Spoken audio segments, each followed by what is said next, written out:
聖誕快樂！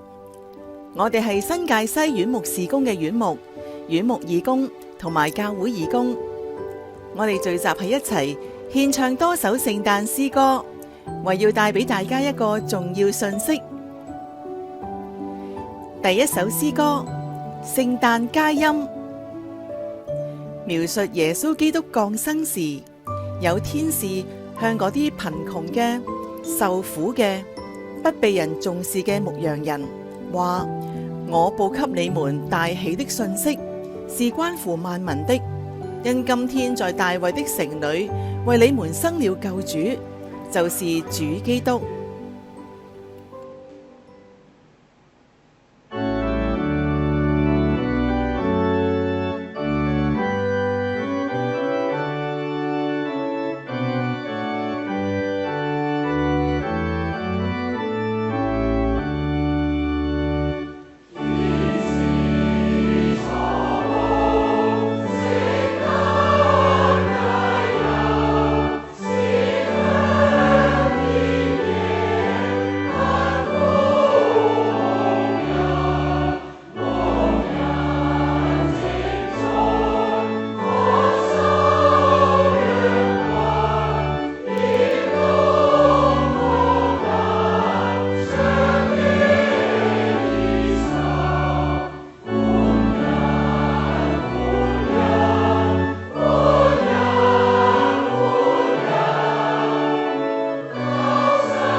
耶穌基督係神降卑嚟到世上，因為佢愛世上每一個人，甚至甘願為罪人捨去自己嘅生命。耶穌死喺十字架之後3日，已經從死裏復活，證明佢係勝過一切黑暗、痛苦甚至死亡嘅神，叫相信佢、接受佢為救主嘅人得着永生。唔單止咁，耶穌係以馬內利嘅神，意思就係與人同在嘅神。耶穌喺任何時候都與你同我同在，明白我哋嘅需要，俾我哋盼望同力量。因此，聖誕節的確係一個歡樂嘅節日。而家送俾大家以下呢一首輕快嘅詩歌《天使報信》。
耶穌基督降生喺世上，為每一個人帶嚟真正嘅平安。呢一份平安係透過耶穌基督喺十字架上犧牲嘅愛，好具體咁、完全咁表達出嚟。耶穌話：我賜給你們的平安，不是這世界能夠給你的，也不是這世界所發生的事情能夠將這平安奪去的。唯有從主所賜嘅平安，能夠叫我哋不要憂愁，亦都不要膽怯。藉住平安夜呢一首詩歌，願神嘅平安與大家同在。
聖經話，在至高之處榮耀歸與神，在地上平安歸與他所喜悅的人。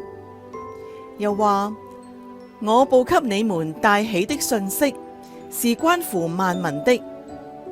萬民就係世上每一個人，因為神愛每一個人，因此聖誕節的確係一個普天同慶、普世歡騰嘅節日。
最後，我哋新界西院牧事工嘅團隊恭祝大家聖誕快樂，新年蒙福，身體健康。